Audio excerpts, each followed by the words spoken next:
In the Somali language, every name carries a meaning.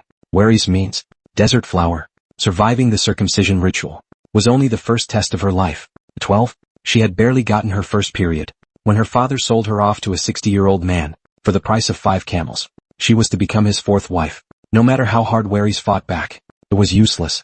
So on the eve of her wedding, she ran away. Her mother actually noticed that night, but didn't say a word.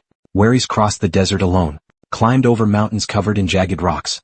Her young feet were torn and bleeding. When she was hungry, she ate leaves. When she was exhausted, she slept on the ground. Finally, she came across a passing truck, but the moment she climbed in, the driver tried to assault her. Waris grabbed a rock and struck him, barely escaping with her life. After countless days, she finally reached the city and made it to her grandmother's house. But her grandmother's family didn't welcome her. Somalia was on the brink of civil war. She couldn't stay long. As fate would have it, her grandmother had a relative who was an ambassador to the UK. So her grandmother pulled every string she could to get Waris sent to London, telling her that everything would be better once she got there. But 7 years later, Waris was still living on the streets of London, digging through trash cans for food. At night, she curled up in street corners to escape the cold, until one day, she ran into a girl named Marilyn in a public restroom. Kind-hearted Marilyn didn't look down on her for being homeless. Instead, she took Waris back to her apartment to stay, and even helped her find a job at a fast food restaurant. Waris returned the kindness, keeping the place spotless every day. The two gradually became close friends. But one day, Waris accidentally walked in on Marilyn with a man.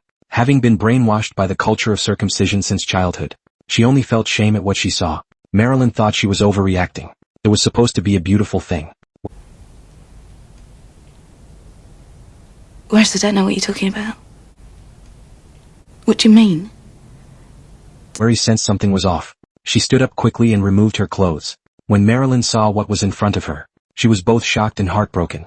As a woman herself, she could fully empathize with her friend, and her reaction made Waris realize that maybe not all women had gone through circumcision. What do you mean? Is that why you take time in the bathroom?